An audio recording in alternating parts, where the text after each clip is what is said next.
Welcome to the Great Detectives of Old Time Radio. From Boise, Idaho, this is your host, Adam Graham. If you have a comment, email it to me, box13@greatdetectives.net. Become one of our friends on Facebook, facebook.com/Radio Detectives, and give us a call, 208-991-4783, and be sure to fill out our listener survey, survey.greatdetectives.net. This episode of the Great Detectives of Old Time Radio is brought to you by the faithful support of our great listeners. Thank you so much. Well, as I mentioned last week, we're skipping pretty far ahead just because of lost episodes. We had previously 19 weeks straight of having all the episodes available, and that was followed by 19 weeks of lost episodes. And I'll read off the titles after the show, because some of them sounded pretty interesting. But this particular episode comes from July 8th, 1952. It's the episode, The Long Way Home. So enjoy. Gargan stars as Barrie Craig, confidential investigator.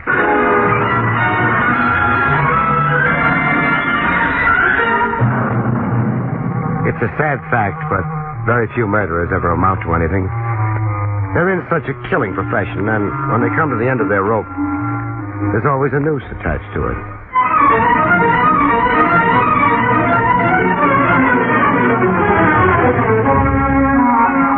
The National Broadcasting Company presents William Gargan in another transcribed drama of mystery and adventure with America's #1 detective, Barrie Craig, confidential investigator.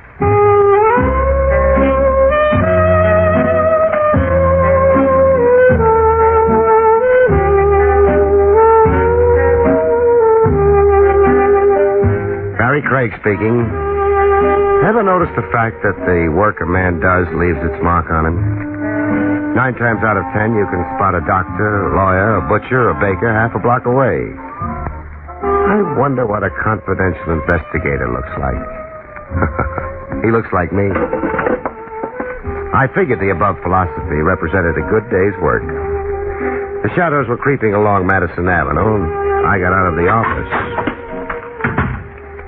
And I locked the door behind me. Maybe I could fool a burglar into thinking I had something worth stealing. I hoped I wasn't waking Jake. A night elevator man needs his sleep. Something was wrong. He'd started the elevator up almost before I'd finished pushing the buzzer. You can spoil tenants awful fast that way. Jake? Hey. You suffering from insomnia? No. You've been reading a book on how to get ahead in the world? No. Well, stop chattering and let's get started. You got the door shut fine. Now we're supposed to go down. Oh, glad you reminded me. They didn't have any elevators down on your farm in Vermont. No. It figures. No office buildings, neither. That figures, too. No shiny cars, no blondes. What did you do during the long winter evenings? Decided to leave the farm, Mr. Craig. Well, right about now is when you open the elevator door. Ain't sure I should. Why? Tain't the farm. Meaning, we've got elevators, office buildings, shiny cars, and a blonde? Yep. I'm not afraid of blondes. Back in Vermont, 'twas her pop usually carried the gun. But here? She's carrying it. Must be a strain on her. Open up, Jake. Yep. Where'd you hide her? The shiny car. Outside? That's the one. Oh, I like 'em that shape. Long, rounded, smooth. You mean the car? Oh, sure. As far as the blonde goes, there's not a wrinkle or a gun on her. Her bag. Oh. I see it when she powdered her nose. Well, maybe it's a trick cigarette case. No. She could be waiting for somebody else. Nobody else in the building. Then I'd better not keep her waiting. After all, you can only die once. Once is enough. Don't remind me. Besides, blondes rarely have any reason to shoot me. Boasting? Just being wistful. Good night, Jake. Night, Mr. Craig. Well, been waiting long? Not very. Beautiful night. Isn't it? The name's Craig. I know. Well, Jake could be wrong. Who's Jake? The night man. He wasn't wrong. Then I get in? Please. Okay. Well, the name's still Craig. I'm Mona Walsh. Mrs. Walsh? Mrs. Walsh. How's Mr. Walsh? That's why I was waiting for you. We're going to see him? I hope not.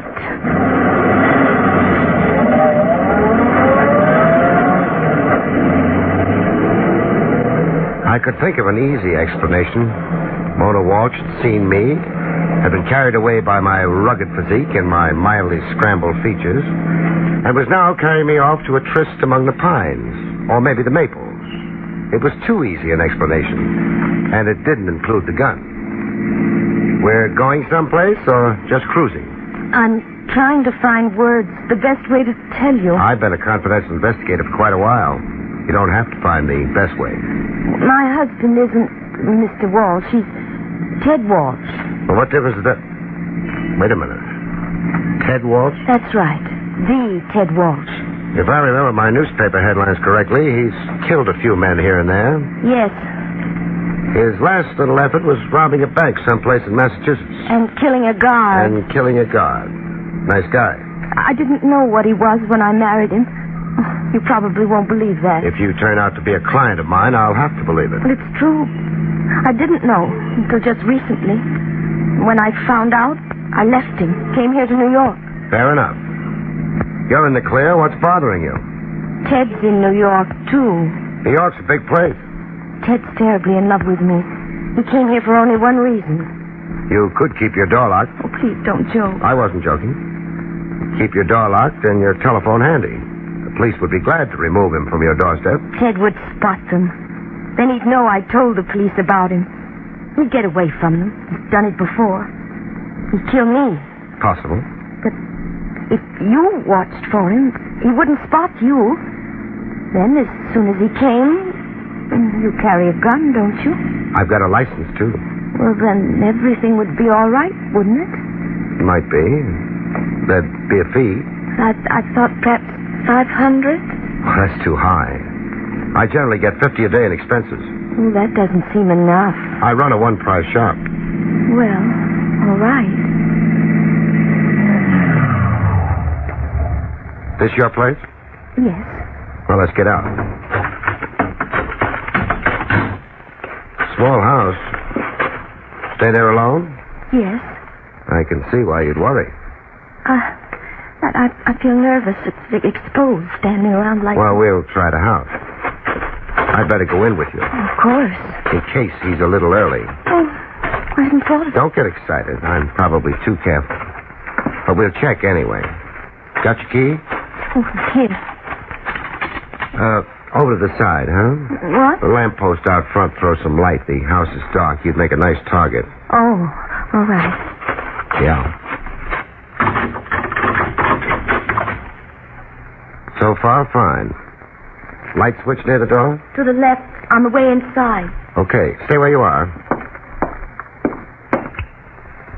Clear enough. Come on in. Got a latch on it? Uh-huh. Good. Rest of the house now. I feel like a termite inspector. Except, termites don't kill, do they?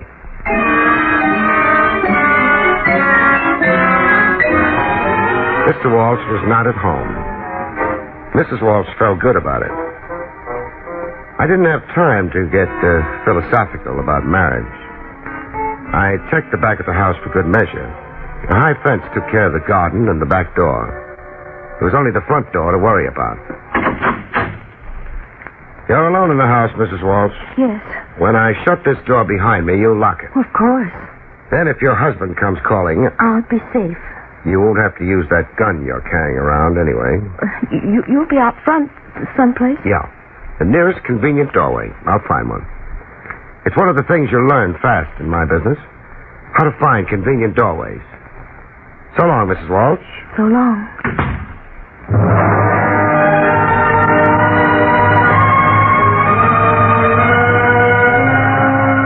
There was a small night light over the door. That was nice. It would light up Mr. Walsh neatly if he visited. I had my choice of 2 or 3 doorways from which I could watch the Walsh house and be close enough to have a clean shot at Ted Walsh. I passed them all up.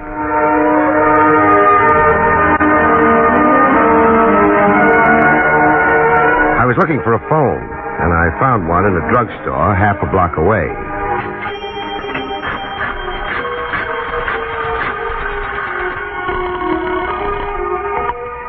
Lieutenant Rogers, homicide. Barrie Craig here. Aloof tonight, eh? Watch those college words. People will think you're educated. I am. Tonight, you're not ashamed of being a college graduate, Lieutenant? I'm all alone in the office. Nobody will ever find out. I'll tell them, Trav. Unless I do what? No blackmail. I want some information, though. You might have it. You flatter the department. It's about Ted Walsh. Walsh. We'd like some information about him, too. For example, where to get in touch with him. I haven't got it. Trav, on that bank job he pulled in Massachusetts, was it a solo flight? A bank job's never solo, especially one involving $60,000. But Walsh was definitely in on it. So definitely he killed a guard. Thanks, Trav. Hey, wait a minute. My curiosity's aroused. Try a cold shower. Good night, Trav.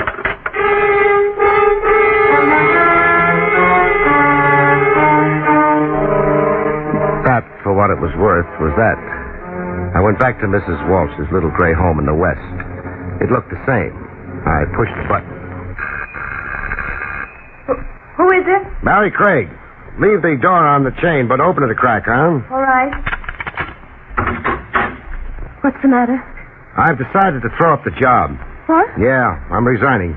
But I don't understand. It's a clear saving of $50 for you. Why are you... Let's say the hours are too long, huh? Good night, Mrs. Walsh. She was saying something as I went down the walk and away from the house. I didn't bother listening. I had to drop her. You see, I always believe a client, and Mona Walsh, however beautiful, was a liar. But however much of a liar she was, Mona Walsh was beautiful. So I hung around in one of those convenient doorways. With me apparently off the job, she'd need somebody else to keep Ted Walsh away from her. There wasn't much time left either. She wouldn't take a chance trying to find another gullible private detective. I was interested in who she would find.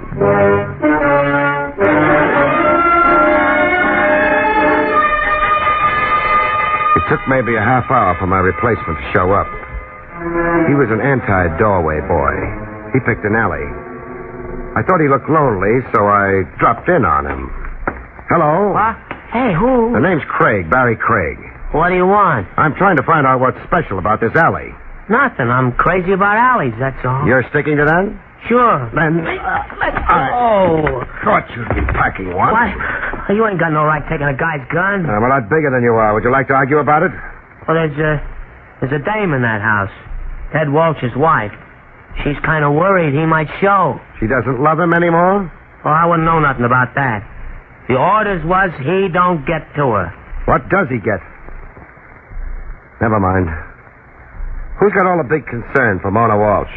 Oh, why don't you leave me alone? What's your angle? Maybe I want to send your boss flowers because he's a humanitarian. Feed me a name. I didn't tell you nothing, understand? Of course. It's, Mr. Harold. Harold? Yeah, but remember, you didn't get it from me. I'll remember.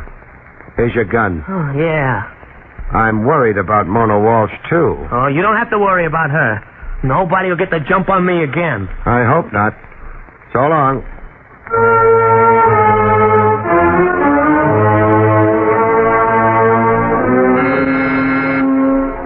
You start with the kid stuff. Snatch and run. Knock over a couple of small stores. Move up into the hot cars and cold decks. Go on to delivering boats a few seasons. Take over a few wheels. Buy a few debts, and you wind up being Mr. Harold. But by then you wear tailored suits and handmade shoes. Now, what's the idea this hour? Their name's Craig. Oh, Craig. I've seen the face around. Wait a minute now. You a private eye? Call it confidential investigator. Makes it seem more dignified. Yeah, well, call it what you want, but get out of here. Not until I see Harold. Let's make it Mr. Harold, huh? And he ain't seeing you. You ain't the type that appeals to him. He's seeing me. You pushing your luck or something? When I say you don't see Mr. Harold, you don't see him. So far, it's only your word. It's more than a word. Everybody's got one. Yours licensed? No, you care. Keep pushing and you're a trespasser. Gargan? Yeah, Mr. Harold. What's the trouble? I'm having words with a private eye who wants in. Oh, indeed. Let him in, Bogan. I haven't seen one in years. Okay.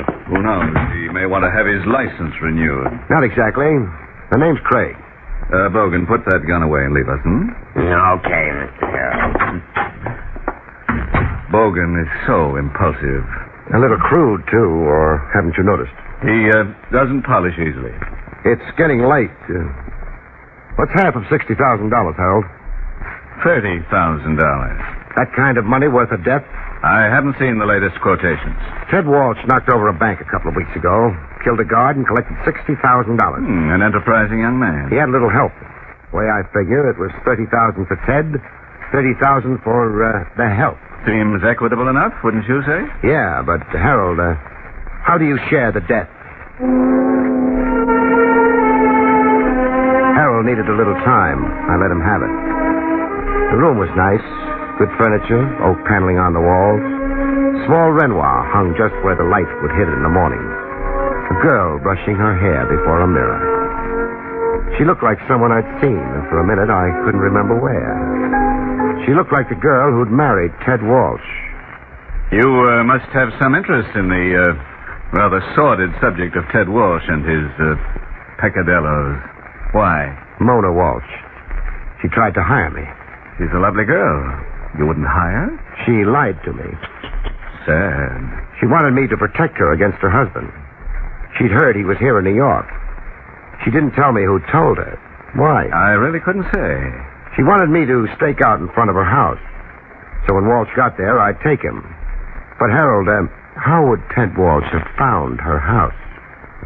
She wouldn't have told him, not if she was really afraid of him. Isn't all this Mona Walsh's problem? No, Ted Walsh alive gets half of the $60,000. Ted Walsh dead gets a mouthful of dust in Potter's Field. How picturesque. The problem is how to kill Ted Walsh without annoying the police. The answer is hire a private detective, let Ted Walsh know where his lovely wife is, and he heads for her. The private detective kills him. All nice and legal. I suppose it would be. Harold, you picked me to kill Ted Walsh for you. You're ruining my tie. Sorry, I have trouble with my temper sometimes. I don't like being a hired gun, Harold. You turned the job down, didn't you? What more do you want? I don't know. Maybe I'm worried because a liar is so lovely.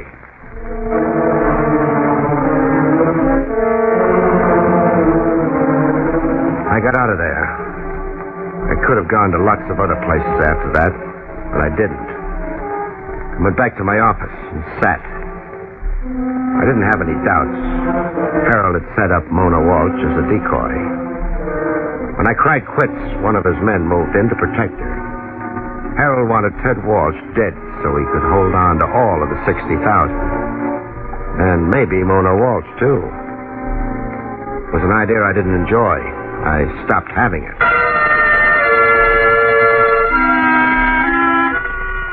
I was waiting without knowing what I was waiting for. I thought it might be nice if I had a Renoir to hang next to the dusty license on the wall. Then I thought of the people and the motives that kept me in business. I decided the Renoir wouldn't fit. The hours dragged by and I stopped kidding myself. Nobody phoned. Nobody would phone. I'd get up and go home and go to sleep. I got up, but I didn't go home.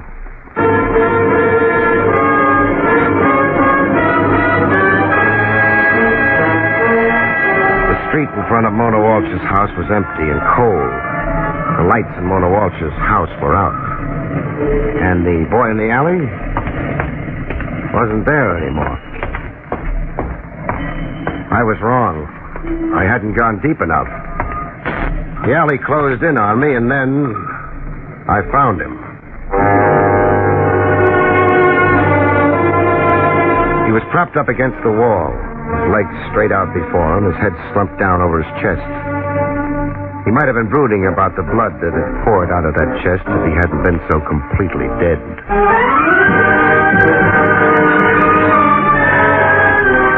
I left him there. He'd keep. He'd been dead some little while. Somebody had shot him. It got past him into Mona Walsh's house. The lock on Mona Walsh's front door was in fine shape, except that the door wasn't locked.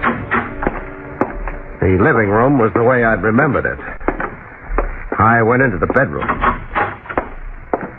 She had fallen back across the bed. The stain on the front of her dress hadn't been her dressmaker's idea. Hello? Mrs. Walsh. I thought I hope maybe I'd see you again. Hold it. Emergency. An ambulance. 435 Ash. Gunshot wound, and make it quick. Yeah.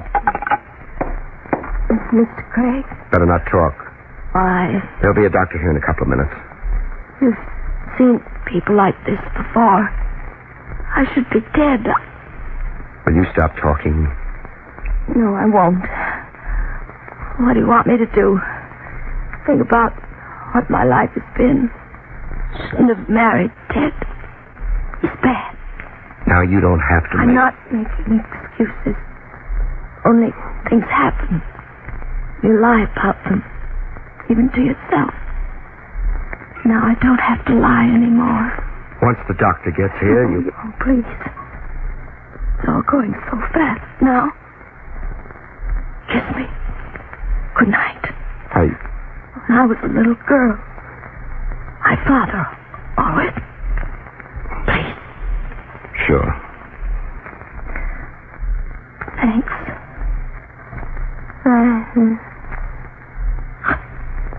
Good night.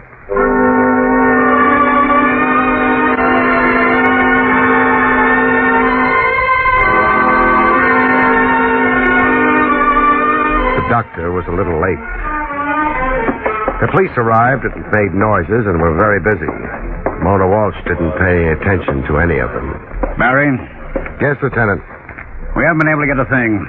A couple of the neighbors heard the shots but thought they were a car backfiring. That happens. Which gives us the time Mrs. Walsh and the character in the alley were killed. An hour and 10 minutes ago. Does knowing that make you feel any better? With all the deaths you've seen, Barry, you ought to be a little more callous about new ones. Maybe I don't try hard enough. Stay the way you are. It's better. Otherwise, you lose humanity. None of us can afford that. They teach you that in college? It's not taught anywheres. Something you either know or don't know. Our policeman isn't supposed to give lectures, though, so... Ted Walsh is out in the open now. He must have pulled up for the last couple of weeks, but, we know he's in New York now. We'll get him. Yeah. Mind if I get out now? No. Where are you going? We could, kill a few beers after I'm through here. Thanks, but not tonight, Trav. Because, you see, I won't be through for maybe longer than that.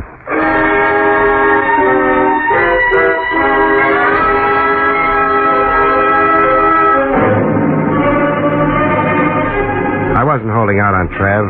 I had to be sure. There was only one place I could think of that might help. If I were Ted Walsh, I'd go visit Harold. I wasn't Ted Walsh, but I went to visit him anyway. I always enjoyed driving. It was a nice night for it. The only thing wrong was a red stain on a girl's dress. There was a car parked outside Harold's house. It started pulling away as I came up. I didn't try to figure out anything subtle. I just cut my wheel right into it. Both cars stopped quick. I was out of mine before Bogan could quite make it. But he made it out of his car. Hello, Bogan. Why don't you watch where you're driving? Yeah, me. Oh, you don't want the gun, but I do. Why, you bitch. You'll wake the neighbors. Thanks for the gun. Yeah. Hey, warm, and it's been fired. Within very recent history. Now, listen. Let's see if there's anything else in your car, huh? No. Nothing that moves. Bogan? Yeah. I can't take the time to deliver you. I'll have to put you on deposit for a little while.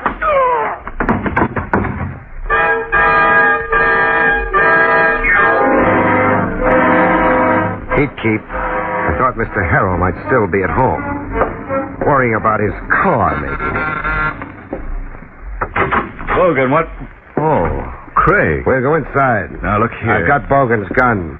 All right. What do you want? Your car's in a bad way. That crash? Yeah, I'm a careless driver. Was Bogan hurt? He'll live. I'm going to call for a doctor for him. No. Now, look here. This is perfectly... You're nervous. I haven't anything further to say to you, Craig. One man's opinion. Yours. I don't share it. You must have looked into the car. I did. Well, that can be explained easily. Explain it easily. You saw Ted Walsh's body in the back of the car. He was a killer. He apparently thought his wife and I had been a little too friendly. Had you? Well, you know how it is, Craig. I don't know.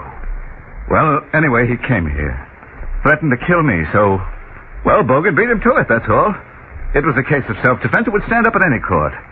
Sure. Oh, there's no reason to lose your head. I haven't lost it. Where was Bogan delivering the body? To the aquarium? Well, you see, Bogan's record isn't too good. He was afraid the police might not readily accept a plea of self-defense.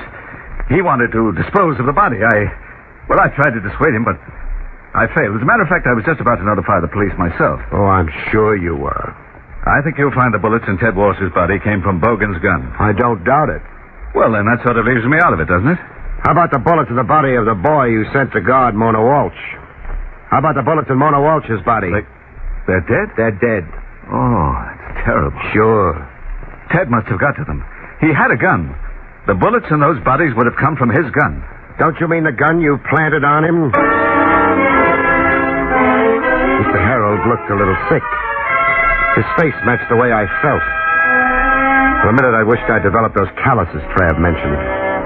Then I forgot about it. Mr. Harold retreated behind his desk.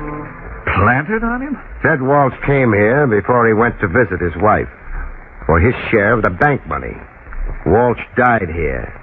Bogan saw to that. But you still didn't own all of that $60,000. Mona Walsh might be considered to have a claim to half of it. So you decided to wipe out that claim. You're dreaming. You headed for a house. You had to take care of the boy in the alley. Walsh would have had to in order to get to Mona. You took care of him. Then you went into the house and ended the partnership between you and Mona Walsh. No. Yeah. You came back here, planted the gun you'd used on Ted Walsh. Bogan would dump his body where it wouldn't be found for a while. That way, no medical examiner could tell that Walsh had died before his wife. That's very clever. You've got nothing to prove it with. There's Ted Walsh's body. Examination now will show he died before Mona did. A good lawyer could... I've got something else. Something that told me Ted Walsh hadn't killed his wife before I even came here. What's that? An unlocked door. I don't know what that means. Mona Walsh's door was unlocked when I got to her house. The lock hadn't been tampered with, which meant Mona had opened that door. But she wouldn't have opened it to her husband. She was afraid of him. She'd have opened it for you, Harold. You've been fumbling in that desk drawer long enough. Bring the gun up. Maybe you'll beat me to the shot, huh? I don't want to get involved. You're involved.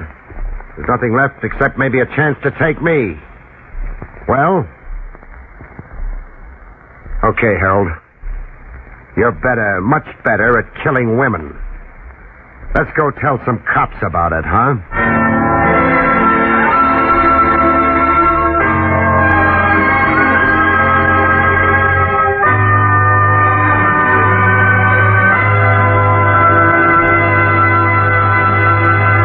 You've been listening to William Gargan in another exciting transcribed mystery drama from the adventures of Barrie Craig, confidential investigator.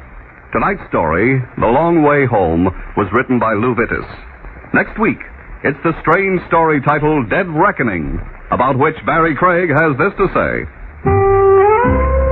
Next week, matter triumphs over mind when a corpse with no head for figures starts pitching his weight around, with yours truly playing catch.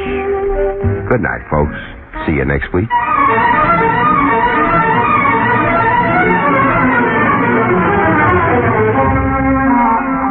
Featured in the role of Mona was Barbara Weeks. Barrie Craig, starring William Gargan, was under the direction of Hyman Brown. This is Don Pardo speaking.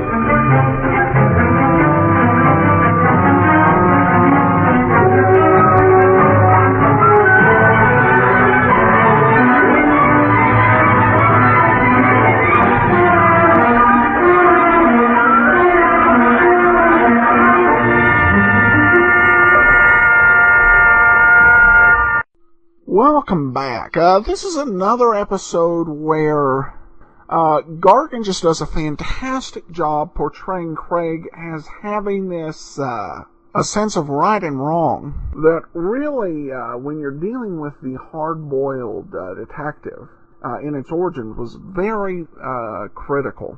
They's at their best, in kind of the Philip Marlowe mold, are good men operating in a world full of bad people. And certainly that's where Craig lines up in this particular episode. Well, I did mention I'd discuss all the episodes we missed here. So the lost episode titles: Murder in Mink, Key Witness, Unknown Corpse, The Masked Mermaid, Love That Kills, Cry for Help, Top Secret, The Drowned Ghost, The Hired Killer, Talent for Murder, A Night in Istanbul, The Finger Man, The Client Was a Corpse, Prize Captive, Husband for Hire, Corpse on a Carousel, Murder in Motion, and The Big Kill, which actually sounds like a Dragnet episode. Oh, and Shroud for a Fugitive. Thankfully, we only have 11 lost episodes between this episode and the next set of episodes, which come in October of 1952. All right, well, now we turn to listener comments and feedback. Barrie Craig is the best. Johnny Dollar is a close second. High praise indeed for the top confidential investigator.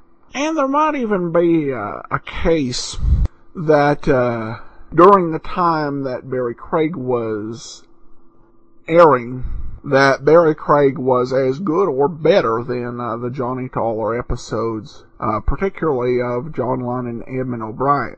Don't know, but good comment there. And then finally, love the show, been listening for 2 years, and you just keep getting better and better. Well, thank you so much for your great comments and support. Really appreciate it. Be sure to send your comments to box13 at greatdetectives.net. Take our listener survey, survey.greatdetectives.net. And I'd encourage you, if you're on Facebook and you haven't already, become one of our friends on Facebook, facebook.com/Radio Detectives. As of this recording, we have 967 friends on Facebook. I'd love to be at 1,000 come October 26th when we celebrate our second full year and begin to move into the third season. And be sure and give us a call if you'd like to, 208-991-4783. But from Boise, Idaho, this is your host, Adam Graham, signing off.